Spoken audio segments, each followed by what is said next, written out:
Hello guys, good morning. Welcome back my our channel. তোমরা সবাই কেমন আছো? আশা করি তোমরা সবাই ভালো আছো আর আমি অনেক ভালো আছি। তাই তো বন্ধু, সকাল সকাল আমার ছোট ছোট স্বপ্ন, ছোট ছোট আশা আর সাথে তোমাদের ভালোবাসা নিয়ে চলে এসেছি আজকের ব্লগে। তো বন্ধু দেখো, এই শীতের সকালে আমি স্নান করে নিয়েছি আর ওই দেখো মাম্মাম এখনো ঘুমিয়ে আছে। তো চলো বন্ধুরা, এখন আমি স্নান করে চলে এসেছি, তো এখন আমি পূজা দিব। আর ওই দেখো ঠাম্মা কি করছে বলো তো? তোমার কি শাক ওটা? ঠাম্মা হলো গিমা শাক, মতলব মানে তিতা শাক। তিতা শাক বাঁচছে, ওটাতে কি হবে ঠাম্মা? বড়া হবে না? তো ওটাতে বড়া করবে। তো চলো, ওই যে বন্ধুরা দেখতে পাচ্ছ আমাদের ঠাকুরঘর, তো এখন আমি পূজা দিব। তো চলো বন্ধুরা, সারাদিন আজকে কি কি করি তোমরা আমার সাথে থাকো আর দেখতে থাকো। তারপরে বন্ধুরা পুজো দিয়ে আমি চলে এসেছি রান্নাঘরে। তো আজকে দেখতেই পাচ্ছ যে আমার উনুনে এখন কড়াই বসানো। তো এটা একটা কি বলো তো, এটা একটা মানে চচ্চড়ি করছি, সবসময় মিক্স সবজি দিয়ে চচ্চড়ি করছি।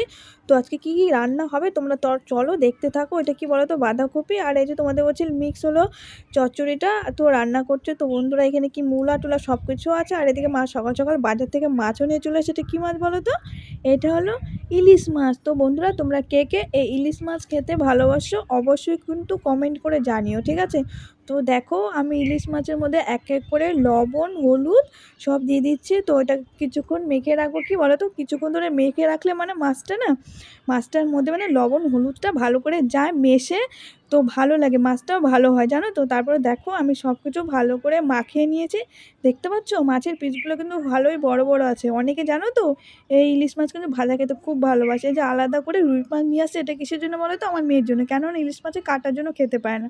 তারপরে দেখো এদিকে চচ্চড়ির মধ্যে আমি একটু জল দিয়ে দিয়েছি, মানে একটু গামাখা হালকা ভেজা ভেজা হলে চচ্চড়িটা খেতে ভালো লাগে। তো দেখো চচ্চড়িটা নেড়ে চেড়ে দেখো, তারপরে আমার চচ্চড়িটা হয়েও গেছে। তো সব কিছু দেখো এদিকে রেডি করে নিচ্ছি। এবার হলো মাছ রান্না করার পালা। তারপর দেখো এই যে মাছগুলো যে আমি কিছুক্ষণ মেখে রেখেছিলাম, তো এক এক করে মাছটাকে এখন আমি ভেজে নেবো। তো দেখো কি বলো তো, কড়াইটাকে কিন্তু আমি ভালো করে গরম করে নিয়েছিলাম। কি বলো তো, গরম না করলে মানে মাছটা কড়াইতে লেগে যেতে পারে, তার জন্য। তো দেখো এক এক করে আমি মাছের পিসগুলো দিয়ে দিচ্ছি। তারপরে এই দিকে দেখো আমার মাছগুলো কিন্তু ভাজা হয়ে গেছে, দেখো কি সুন্দর লাগছে না দেখতে। তারপরে এই যে মাম্মামের জন্য ওই যে যেগুলো ইলিশ রুই মাছ রাখা ছিল, সেই ইলিশ মাছ ভাজছিলাম ওকে খাওয়ানোর জন্য। তারপরে দেখো ভেজে নিয়ে আমি চলে এসেছি ছাদে। কেননা কি বলো তো, এখন শীত পড়েছে তো, মানে ছাদের মধ্যে রোদ ছিল, বাড়িতে আমাদের একটু রোদ পড়ে না। তারপরে মাম্মামকে দেখো খাওয়ানোর জন্য বসিয়ে দিয়েছে।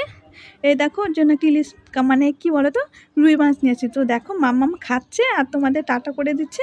আর ওদিকে কি বলো তো, ঠাম্মা রান্না করছিল ওকে খাওয়ানোর জন্য, আমি খাওয়াতে এসেছি তাই। তারপর দেখো নিচে গিয়ে দেখি ঠাম্মা রান্না বাড়া কমপ্লিট। আর এদিকে সবার জন্য বেড়ে রেখেছে। তারপরে দুপুরবেলা সবার জন্য ভাতও বেড়ে নিয়েছি, মানে খাওয়া দাওয়া দেওয়ার জন্য ঠাম্মা বাড়ছে। কেননা এদিকে মাম্মাকে আমি আসছিলাম। তারপরে সবার খাওয়া দাওয়া হওয়ার পর মা বলছিল যে তুমিও খেয়ে নাও। তো মাকে বলছিলাম, মা বলছিল আমি পরে খাবো। তারপরে দেখো আমি আমার জন্য মানে ভাতটা বেড়ে নিচ্ছি। তো ভাতটা আজকে একটু বাড়তি হয়ে গেছে, তো কেন জামাইবাবু আসছিলো তার জন্য, তো আবার ভাত বসানো হয়েছে। যার জন্য মা বললো তুমি খেয়ে নাও, আমি একটু পরে খেয়ে নেবো, কেননা আমাকে আবার দুপুরবেলা মাম্মামকে ঘুম পাড়াতে হবে। তো তার জন্য আমি নিজের জন্য ভাতটা বেড়ে নিচ্ছি, কেননা বাড়ির বড়দের খাওয়া তো হয়ে গেছে।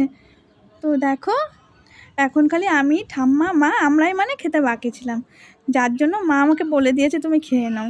তো দেখো আমি এখন মাছের পিসটাও বেড়ে নিচ্ছি। তো বন্ধুরা তোমরা কিন্তু অবশ্যই কমেন্টে জানিও ভিডিওটা তোমাদের কেমন লেগেছে, ঠিক আছে? তাহলে আমাদেরও ভালো লাগবে। আর তোমরা যদি আমার সাপোর্ট করো তাহলে একটু বেশি খুশি হবে, যে যাক কারো তো ভালো লেগেছে আমার ভিডিওটা। এবার তোমরা যদি আমার না বলো কি করে বুঝবো বলো তো ভিডিওটা ভালো হয়েছে না খারাপ হয়েছে? যাই হোক দেখো বন্ধুরা আমার রেডি হয়ে গেছে। তো এখন ভাতটা নিয়ে আমি চলে যাব। তো দেখো কেমন লাগছে দেখতে অবশ্যই কিন্তু জানিও, ঠিক আছে? তো আমি এখন খাবো, তো চলো তোমরা দেখো। আর তোমরা কে কে ইলিশ মাছের ঝোল খেতে ভালোবাসো অবশ্যই কমেন্টে জানিও। আর ভিডিওটা ভালো লাগলে তোমাদের বন্ধুদের কাছে বেশি বেশি করে শেয়ার করো, ঠিক আছে? তো বন্ধুরা আজকের মতন এই পর্যন্তই। তোমাদের অসংখ্য ধন্যবাদ আমার সাথে থাকার জন্য। তোমরা সবাই ভালো থেকো, সুস্থ থেকো আর এইভাবে আমার পাশে থেকো।